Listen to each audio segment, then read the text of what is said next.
My name's Rob Gill and I'm from Swinburne University, but I am actually hosting this on behalf of our manager for ResCom, is Lisa Lewis, who is unable to be with us today.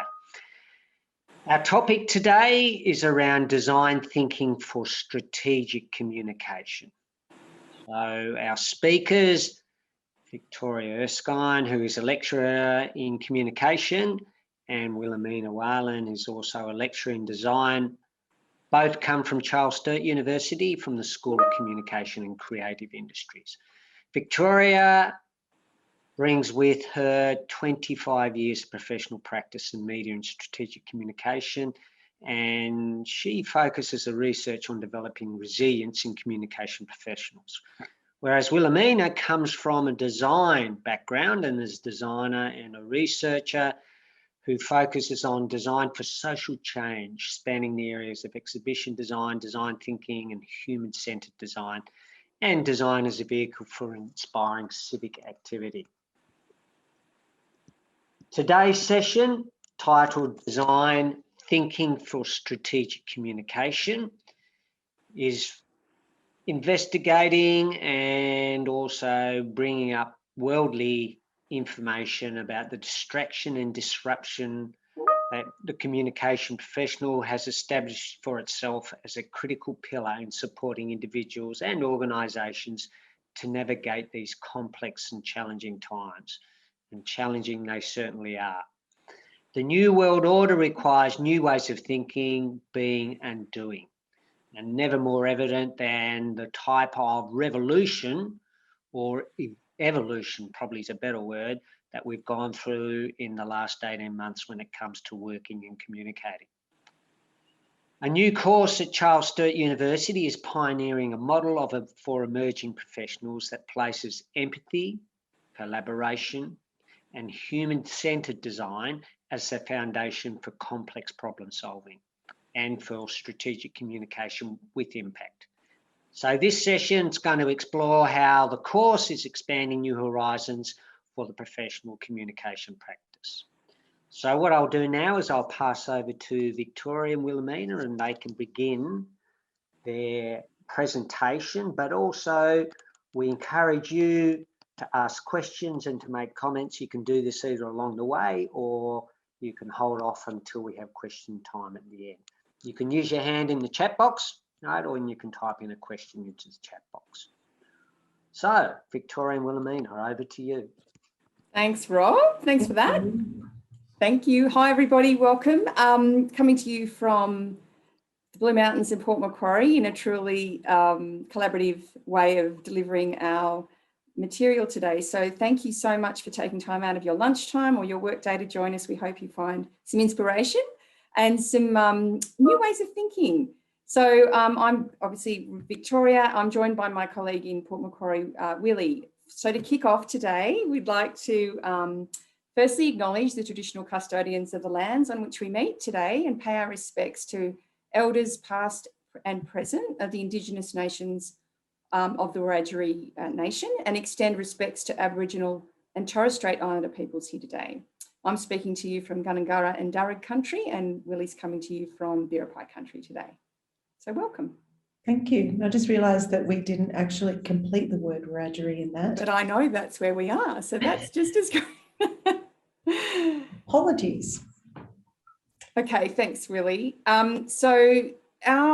We wanted to begin today by repositioning where we are. So we've all landed in this room, in this space, from all the different rushes of our day. And I think it's a really good place to start this context about creative thinking and strategic comms by putting ourselves in the position of asking some questions, which is a little bit of a premise of what's coming in a minute.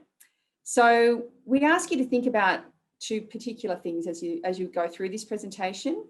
How can we foster with emerging and current professionals a capacity to foster a brilliant culture of collaboration anywhere we go or anywhere they go? How can we encourage our graduates and by virtue our professional colleagues to embrace uncertainty and disruption, not only to spur practice of lifelong learning, but also to build that resilience that we know is so critical in this uncertain world in which we're living and working. So plant those little seeds there, and we'll continue with a little journey to help you explore those in a bit more detail. Thanks, Willie. So what is this presentation really all about? For us, this started particularly the journey we're in today. Willie's going to give you some background on the pedagogy and the learnings behind the framework that we're using. But in a nutshell, it came out of a very interesting conversation Willie and I had as colleagues at a Charles Sturt University workshop a couple of years ago, where we realised we actually we were teaching into separate disciplines, me public relations, Willie into design, but through a conversation realised we actually had more in common than we had different. And together we realised we'd been on a similar career journey through the media and communication industry, both working as journalists and varying other pathways that had crossed.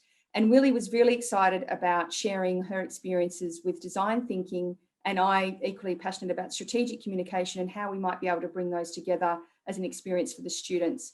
So that had already begun. Willie had already begun working on that when I joined the conversation, but we had a little magic moment and thought this could be a really great way to collaborate ourselves, and for both of us and other colleagues we worked with, to learn about how to be more creative in our teaching, but also specifically to share that knowledge with our students.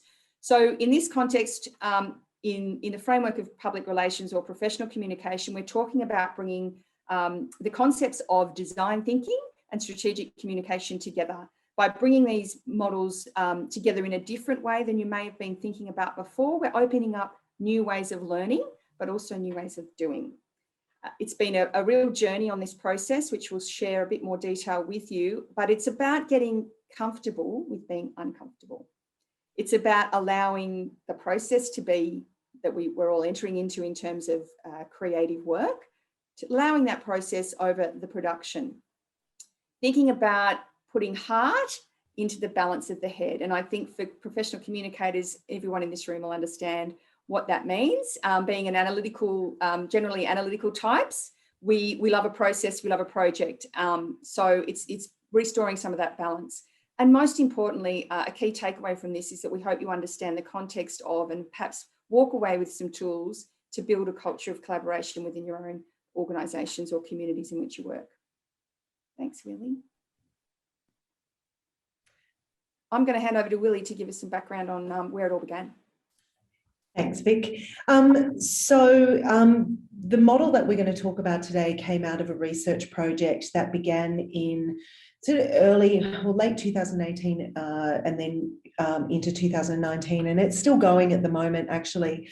We brought together a group of people that spanned civics and citizenship education, design, journalism, photography, and also public leaders as well in the region that we're in up in Port Macquarie. And we brought all of them together to run a multidisciplinary series of workshops that was run over 5 days intensively on the Port Macquarie campus to high school students and university students together. So it's the Creative Citizen Project centres on the development of those multidisciplinary workshops. And it was really geared towards how we can encourage, through creative skills development alongside political knowledge, to how we might foster a willingness and engagement in civic activity in young people and young regional Australians in particular. So we really wanted to see if this model would actually encourage them to do that, but also we wanted to learn more about them, and we found out so much about our participants through that process. So really roughly, it was created as a way, and it's really quite a unique way to deliver to professionals and students alike. On one level, it provides opportunities for participants to engage in multidisciplinary, sort of project-led educational experience. So it reflects, in some ways, some of those really, really tough industry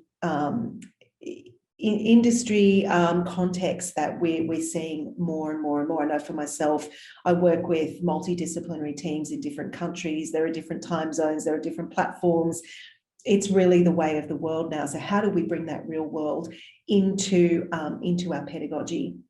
So for us, it scaffolds all around the design thinking model. The design thinking model is really used as a way to create a common language across all disciplines as well.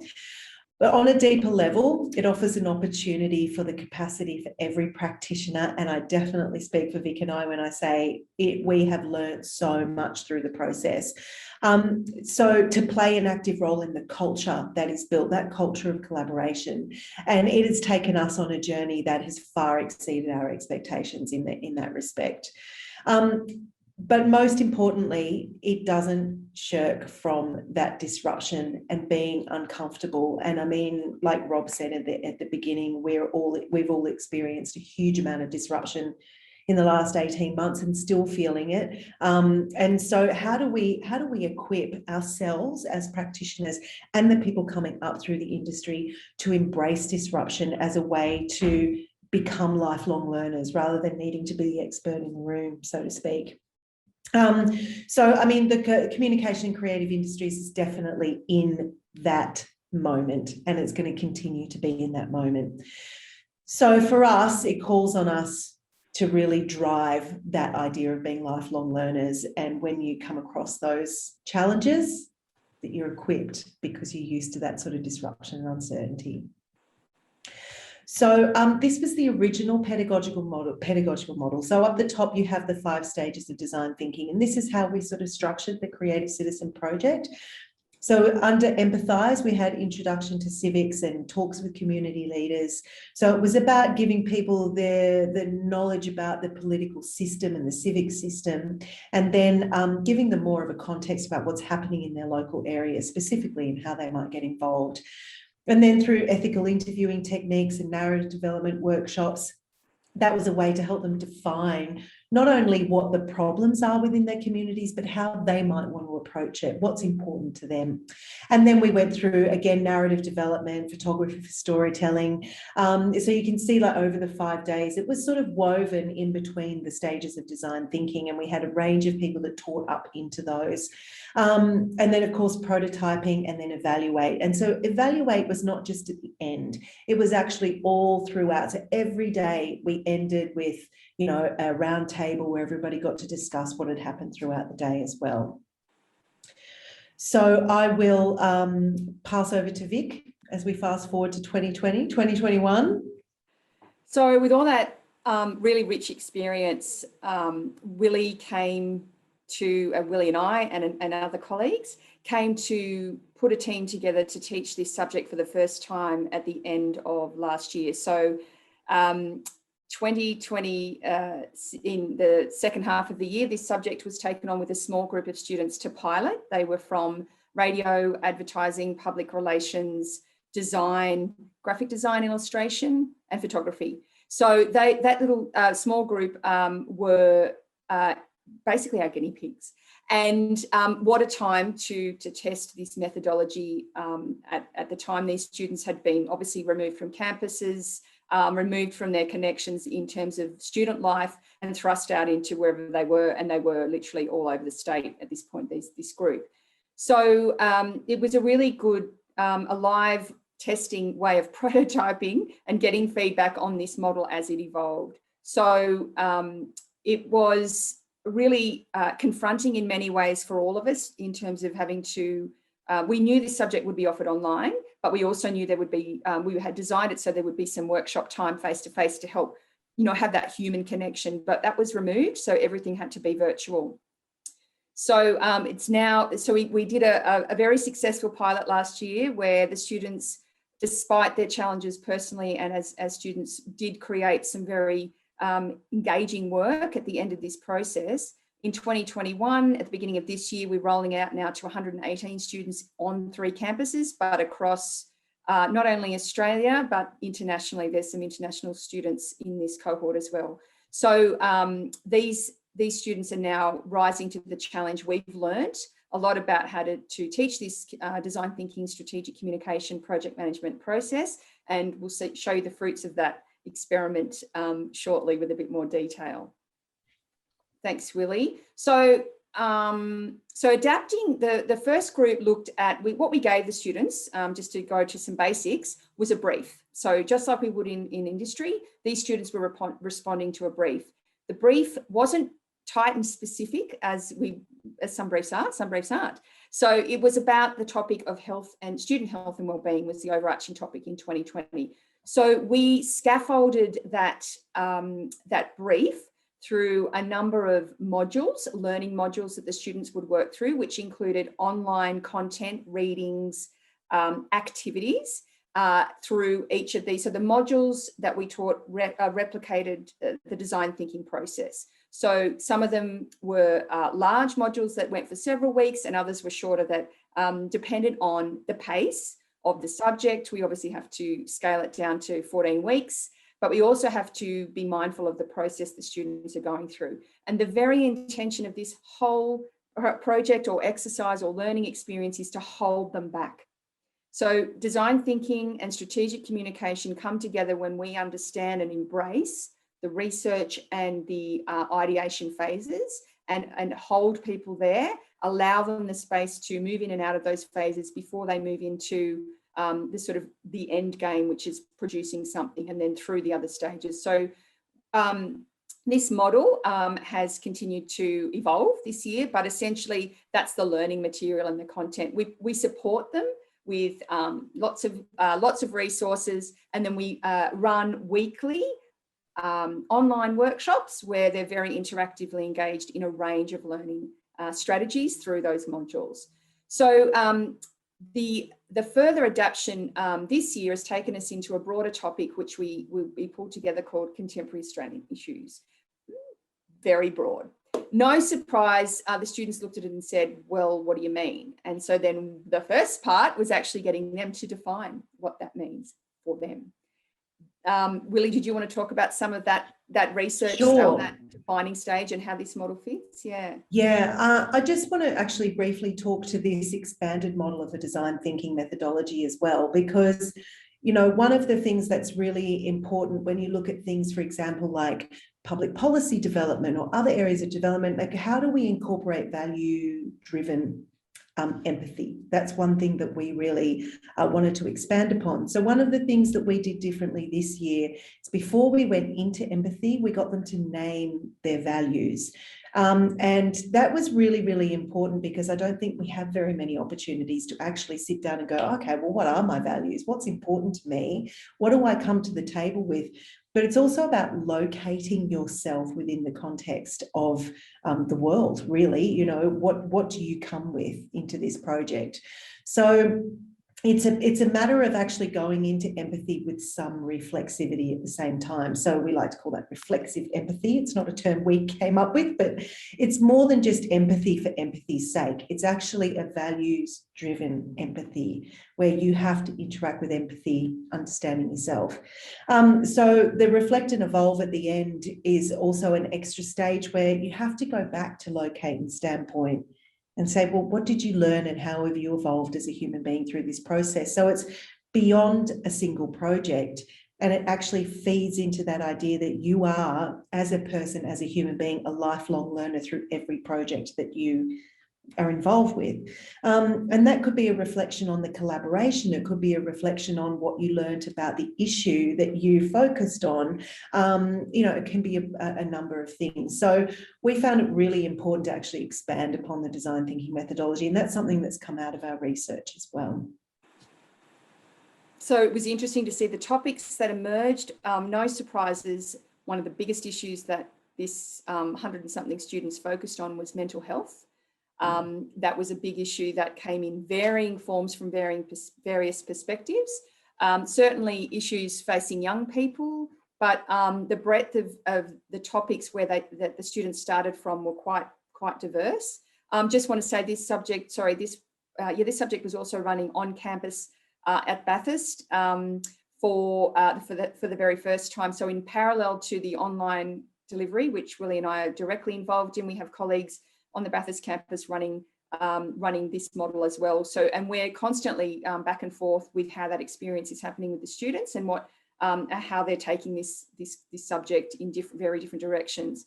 So yeah, so this model really allowed the students to then locate their values, explore topics of interest, and then think about their roles as communication and creative professionals and how that translates into having what we ultimately all aim to do, which is make a connection with people, with other human beings on some level. So we went very deep, very fast, which didn't surprise us, but also it also challenged us to create a psychological safe space for these students to work, because a lot of the topics they've talked about are very personal. So we've had to really give them that, that space, but also then to guide them through how they translate those personal experiences into building empathy for others and developing communication strategies that can share the stories, the ideas, the connections, the awareness, the values changing, whatever it is they're actually aiming to do.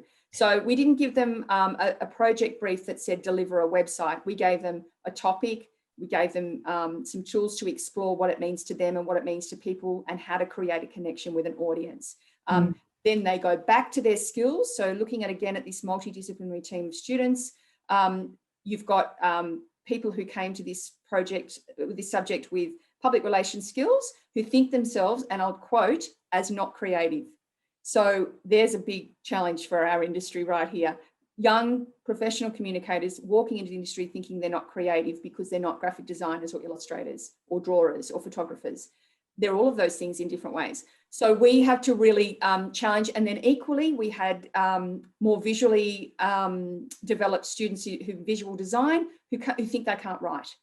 So we've had to bridge both of those gaps, and it has been an immensely rich experience working through those challenges with those students to help see their strengths. So there's a personal strengths, back to your values, back to your skills, and where do you go to get help if there's something that you actually would like to develop. And what we've seen is students totally embracing that challenge. So we might move forward, Willie, to where we are at.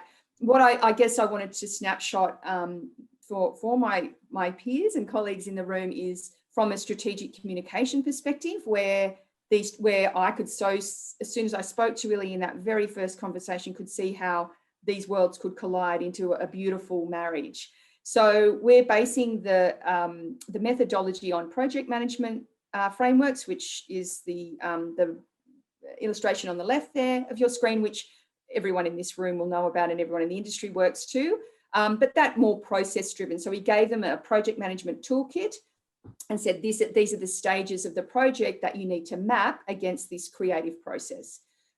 For strategic comms professionals who are working in this integrated marketing and communication world, a model like the one that Johnston and Glennie have published in their recent textbook, that is the most brilliant book I've read for a long time, thank you. I just want to recommend that to anyone who's teaching in this space.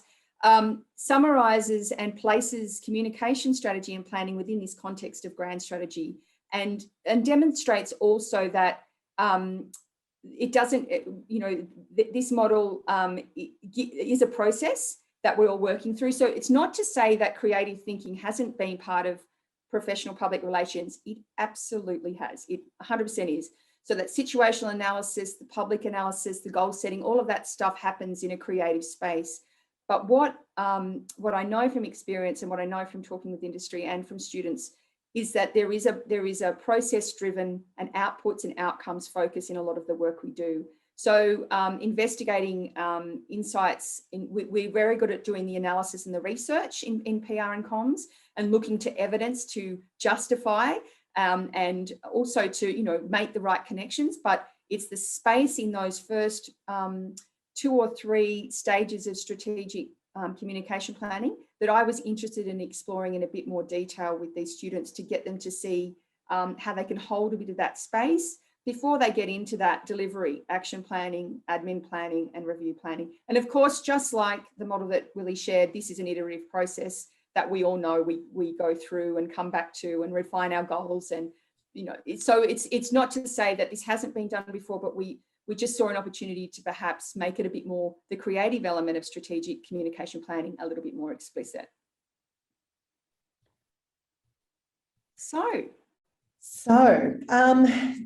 So we are sort of moving really beyond one or two ways of doing things. And I think I really want to bring us back to the fact that what we were trying to do was find common ground and bring us back to the challenge that this subject was, which is not running a large capstone subject that is really discipline specific within it. This was running a subject where you had interdisciplinary labs on multiple campuses, with a few staff teaching into each cohort. How do you create a really collaborative environment and a common language across radio, television production, acting and performance, theatre media, graphic design, public relations, journalism, all of the disciplines. And so what was really, really important was, as Vic said, creating those safe environments for people to work within. They had a lot of freedom to move, but they were very, very scaffolded all along the way. We gave them loads of tools, and what you're looking at now is one of those tools. So I'll let Vic talk to this little bit down the side here about expanding the models. Yeah, so I think that that we talk about the strategic communication model is tried and tested. We know that works.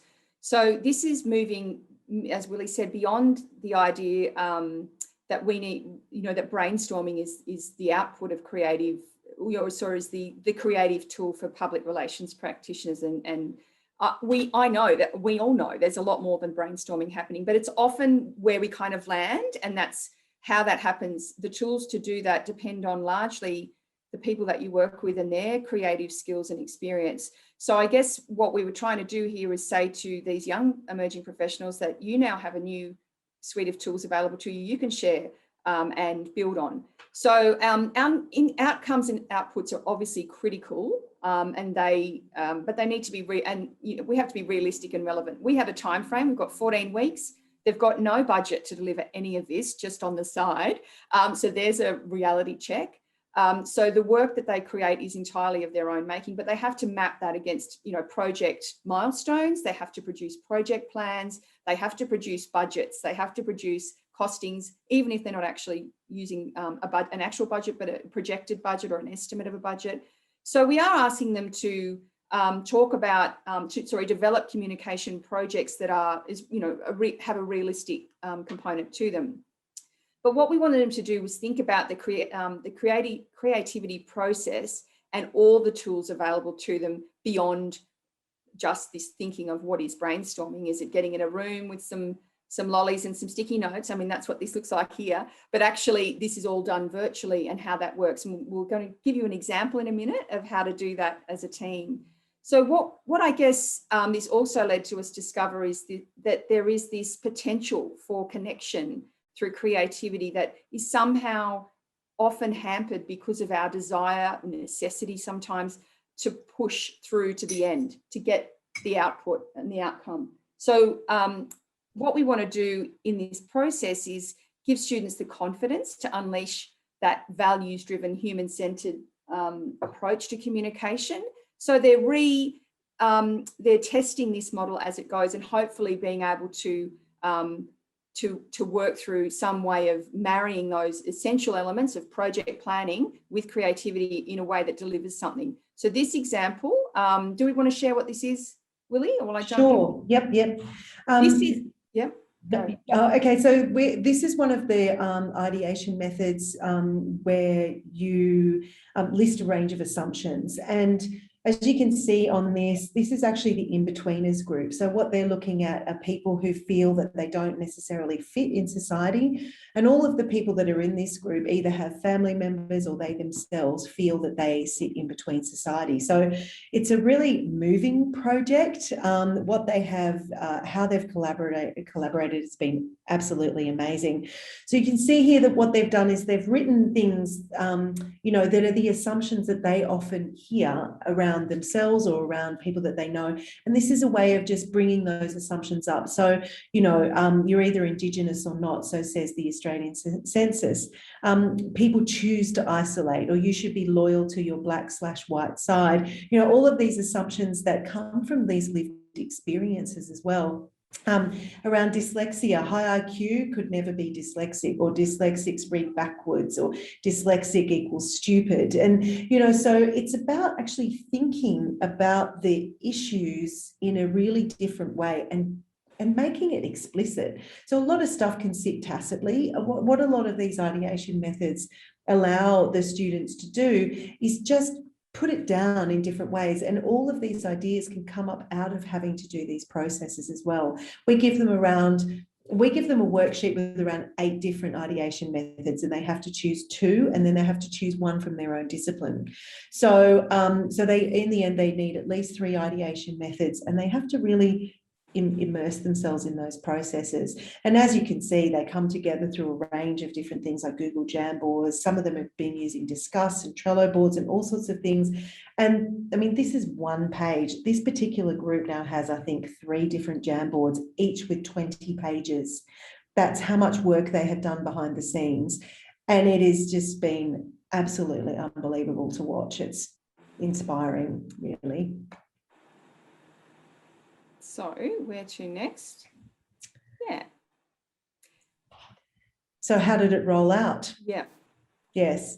Well, this is so this photograph, the photograph series that you're looking at, is by one of our students, Ebru Kovan. She is part of the in-betweeners group, and as a person who grew up in a non-English speaking background home, and the challenges that went between living in that cultural world within your home and what was, the wider culture in the community, and that's really interesting stories. This group also had a lot of audio stories and interviews, for example. I mean, it's very impressive, I have to say. So there were 5 modules that replicated the design thinking methodology, which we've explained. So we drew on a lot of different disciplines to develop those so that it really reflected the multidisciplinary nature of the subject. So it's not just me as a designer coming in and going, okay, this is how you ideate, or this is how you project plan. It's about drawing on the expertise of all the lecturers who have contributed to this subject. The experience led by a project brief across the broad theme. It was supported by project management principles, as Vic has explained. Developed tools from strategic communication, design, media production, advertising, radio, journalism, theatre and performance, all to support the delivery of this. It's been quite extraordinary. Expert case studies from industry. So they've been demonstrating multidisciplinary projects. We had 2 really amazing people from Mango Communication and DDB come in and talk about some of their projects, and then we had a senior designer from the Frost Collective come in and talk about their projects. And I mean, they were so valuable because they really demonstrated to our students the breadth of collaboration across so many different disciplines to get a project happening. It was really fantastic. And lots of collaborative tools for creativity. So again, they've been using, and we have not driven that. We've suggested a few. Obviously, we want to scaffold them as much as we possibly can, but they have run with what has worked for them. So it's, they're using things that I've never used, and I'm like, great, that works for you, great. And it is working for them. We're learning lots along the way. So we thought this might be an interesting opportunity for all of us to experience a little bit of the discomfort. Believe me, Willie and I have been in very challenging situations in this session about how to answer problems and issues arising. But I think the theme of this whole workshop or presentation is thinking about how we can all contribute to building a collective creative culture, or fostering creative cultures within our own communities, organisations, businesses, however we're working, and the reasons for that, becoming obvious. But really, it's that idea of creativity fostering this idea of solving complex problems and the ability to reflect and think about things in a way that aren't always just linear, but are opening up your mind. So we've put a little. Just before we do that too, there's just one really important point that I want to stress, is that this has been one of what's been really important is reminding the students all the way along, it's not just about what you produce, it's about kindness, and it's about collaboration, and it's being the culture that you want to see. And that, I think, is something that is really not so much on the high priority list of university subjects. It's about getting you to be a professional so you can get out and get a job and et cetera, et cetera. But actually, this has been a moment to take a breath and say, look at what, and as they're going, to encourage that, to create that environment for students, and then to encourage it every step of the way by reminding them of what a fantastic job they're doing, and reminding them of that cultural importance of collaboration, of being generous, and kindness. I know it seems like a twee thing, but it is so important actually. So I just wanted to make that point, that they have risen to that 1,000-fold. Yeah, definitely. Do you have the Jamboard up on you? Do you want to share your screen? I do. And then I thought, if you've got the link, can you put it into the chat, please? Yes, I can. Great. I'll stop sharing for a moment. Yes, we're just going to get technical. This is a Google Jamboard that we've created for us as a group to have a go at answering a question. And Willie, together, if you jump into that link, hopefully that will allow you to jump into that. If not, let me know. We have to share it. Oh, of course we do. It's shareable. Sharing it. Technical hitch. How about I do this?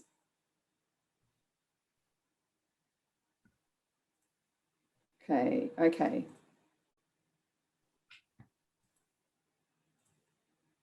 This should work. I'm in. Okay, let me try this one. Oh, we're in. Everybody's in. Sorry, that was me not sharing it in a rush to create it.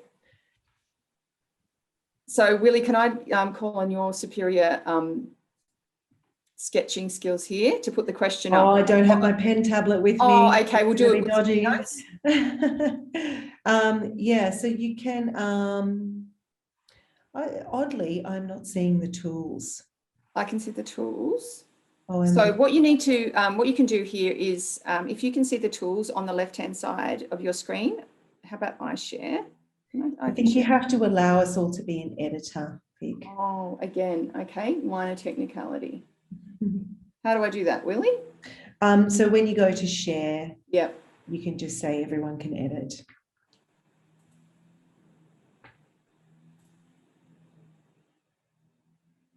Editors can change permissions and share. While you're just doing that, I will just, Jenny has put up a question here. So adding reflexive empathy is a great addition. Thank you, Jenny. We thought so too. Here at RMIT, hello RMIT, we have Wicked Problems multidisciplinary course that takes a similar design thinking plus strategic comm or social marketing approach, and our learnings are similar. Question for Victoria: how have the PR students responded in terms of confidence to be more creative and ideate before tactics? And were the students still assessment / milestone driven, or did they dive into the process? Really good question. They hate it. They literally, right up front, they find it really uncomfortable. And the PR students in particular have struggled with that lack of, tell me what you want me to do. Process. So they have found, what they've found is though they're switching themselves, taking themselves out of their own creative practice. So some of them are writers, some of them are doing lots of social media and digital content, but they're trying something new in the process. It's been a bit of a struggle to hold them back a little bit. Well, not for me, because I can see the benefit, but we just had to sort of hold them in this space. And this is a model that I also tested last year with the Pitch This group, who hadn't been through this process in class, but who I modelled and worked with, that project team, all the teams from CSU actually, and it did help them. Sort of, I just forced them through a timeline to stop for a bit and ideate on the processes, and they did work through these stages and came up with some really interesting responses that they reflected back to me they wouldn't have done if they didn't have this time, I guess, and permission to make, come up with, I mean, we all have permission to make silly mistakes or come up with ideas, but they were actually being evaluated. So assessment was on the number of ideas they came up with, and then their process through the Venn diagram of desirability, feasibility, and really the other one is Desirable, feasible. I was reading a comment, sorry. Desirable, feasible. Desirability, feasibility, and viability. Viability, sorry, I just had a mental blank. Through that process, then they still have to siphon those ideas into a funnel that allows them to move on to the next stage. So it's not constant ideation. It's not, yoo-hoo, you can just sit here and play as long as you like. There is a focus, and they have to bring that focus down, but just giving them that headspace to play, to have a go, to explore, to think about things from different perspectives, allowed them then to narrow those at least 10 ideas. Some of them were coming up with 20 and 30. And then through that process of assessing through a rating scale or however they would do it, punching out at the end, putting them through that funnel and coming out with 5 really clear ideas then to move forward, again, narrowing those down eventually as well. So it's this constant cycle, which is what they've opened up to. So you can't see that yet, can you? The Jamboard, let me just refresh that. Is it editable yet? No. It says editors can change permissions and share. Yeah, Willie. So, I'm going to show you what I'm doing. okay. Yeah. So I think it's, yeah, editors can, yeah. It's all looking good to me. So we're having a technical malfunction.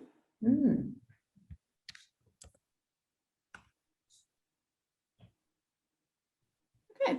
Well, anyway, the other thing we could do is just post this into the chat and just get everybody to respond to the question that we were going to ask you, which was, in one of the brainstorming techniques, we think about how, or brainstorming as a technique, but also in one of the design thinking toolkit activities, we asked students to think of how might we questions. So how might we address something?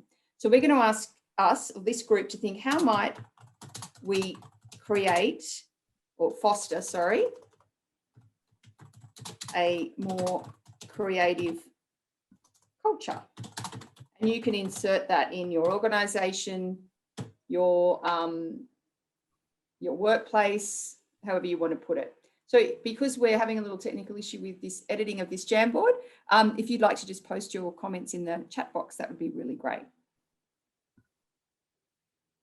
I can cut and paste those and then put them into the Jamboard.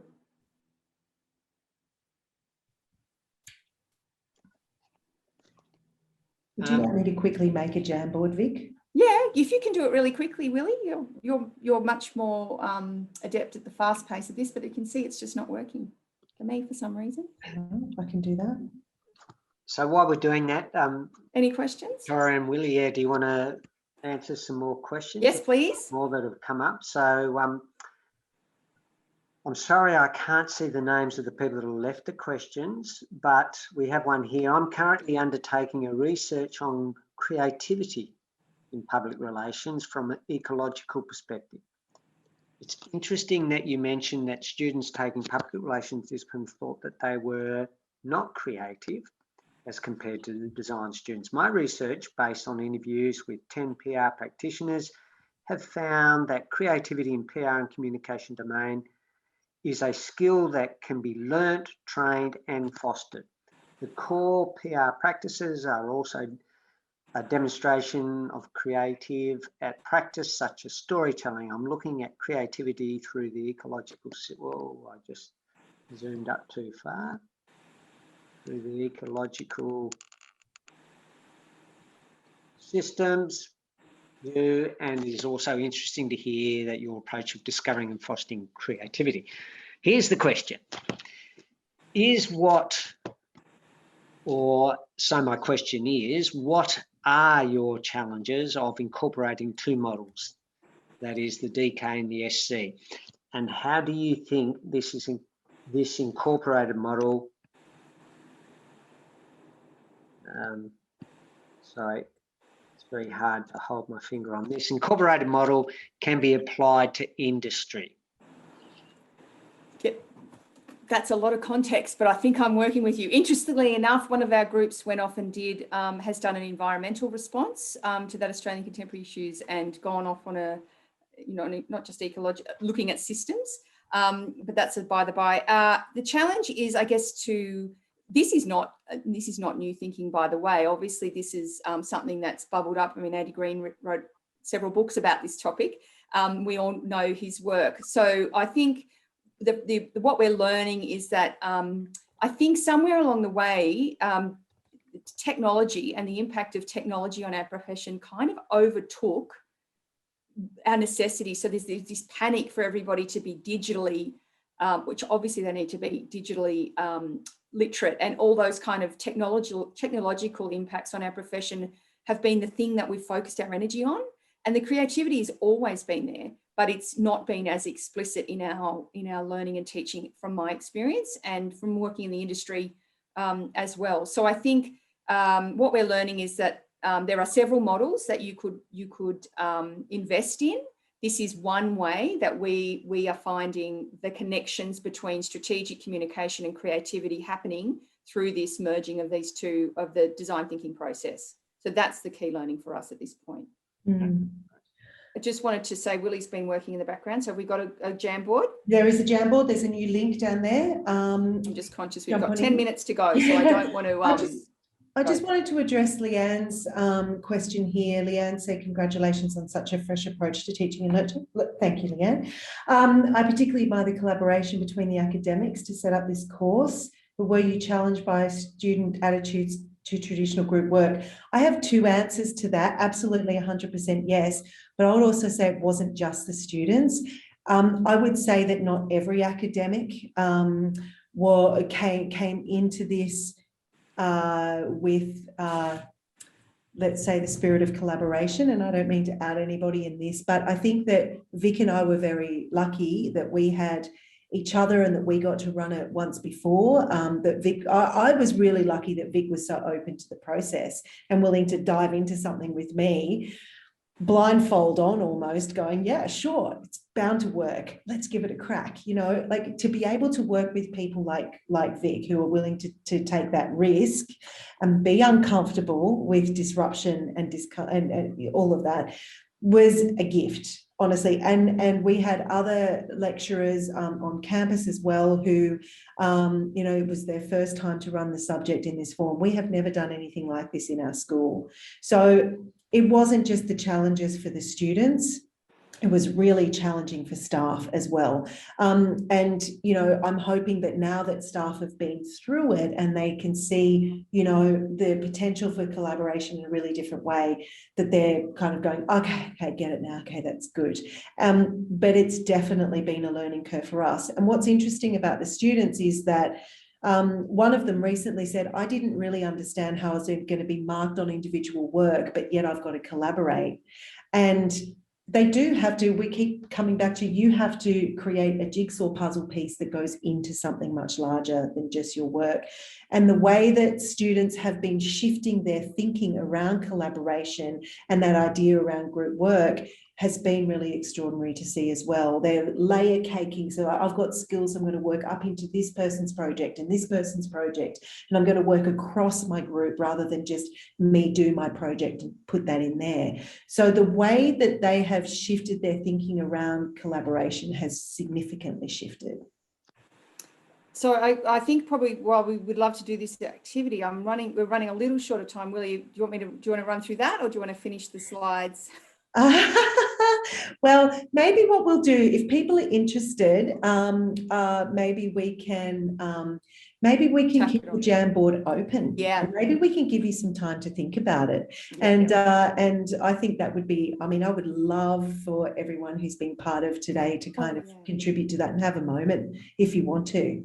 Yeah, we really have put ourselves out there because we do value the feedback that you will give us as well in this process, and maybe this is something we can continue on in another forum. So, but just to get to the end point, I guess for those of you who invested your time today, Willie, can you bring the slides up? Yes. Thank you so much. I was going to quickly show you an example of one of the projects that the students are working on as well. Just going to share my screen again. Beautiful, thank you. Yeah, so next one was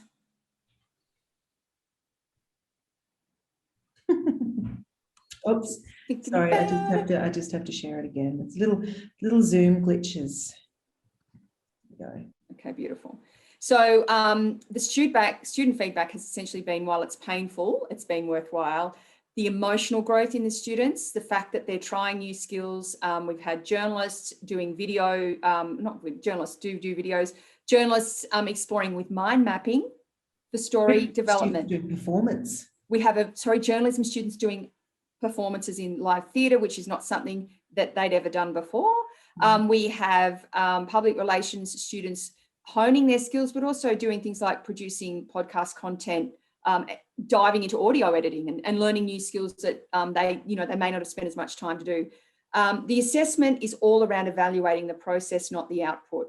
So we ask them, they have to, lots of reflection. They have to document, take photos of their creative processes, share their slides, share how they've collaborated with the team members. So the team part of it, the collaboration is huge. Not only just we've worked on this project together, but this is how we did it. And this is the sort of feedback that I gave other people. And this is the sort of feedback that I got from other people, really down to that level. And we haven't let go of the professional standards because the work is of a high standard, but we've just allowed them that space for the ideation, iteration. We haven't really gone into prototyping, but all the different types of prototyping methods that we do as communication professionals, user testing, getting feedback on design, but also on content and as well. The next one, I think the last slide is. Are we up to the last slide, Willie? Yeah, thanks, Rob. Yeah, this quote for us sums it all up. So one of our students, this was a reflection that she just did off the back. She was doing the washing up. She said, I needed to slow down and do it by hand.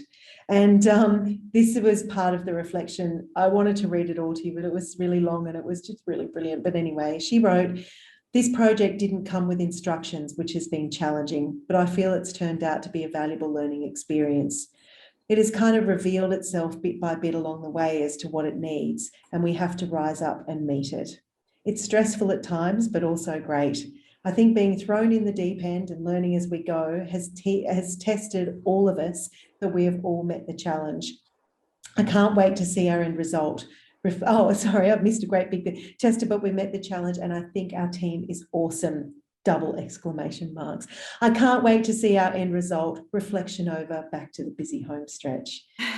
And that for me, that comment for me really is around those challenges and not being afraid to challenge students either. And one of the things that came out of it especially was, what is it that you want us to make? I don't know, you tell us. And then guiding them through those processes was really important, but also to remind them you will have project briefs throughout your entire creative professional life. Take the time now to have a very loose brief and explore what it is you want to do, what it is you want to focus on, and how you want to collaborate with people to achieve those aims. So it's been really fun, terrifying, but fun. So that pretty much brings us to the end. I just want 2 seconds, I've got to go. Can you just stop sharing for a sec, Willie? Yes. Please. I just quickly will show you an example.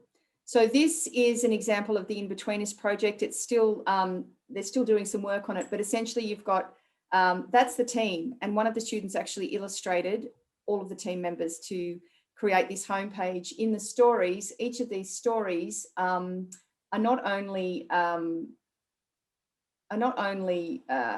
visual, they're audio. So all these things need to be fixed, but they've got the audio files, the transcripts, making it as accessible as possible, but also collaborating and thinking about the impact of putting their work out into the world and what that actually means for, in a realistic context. So this is just a very small sample, but diversity, inclusion, all of those things came into this project and have really helped drive the creative fuel for this, this group. And we would like more people to know about this project, and hopefully we'll be sharing some of that with the wider world. So that brings us to the end. Thank you very much for your participation and feedback. And patience. Thanks very much, everybody. We do have one more minute if anybody's got a quick question. No quick question. Oh, well done. Yeah. Thank you, Thanks, Leanne. Leanne. Man, is it possible to get the email? Which email? For You can Vic and contact I? either Willie or I through Charles Sturt Uni, no worries. Yes, For future contact about the absolutely. Yes, we're very happy to talk about research partners. So absolutely. Thanks, everyone. Will you be Findings in terms of research.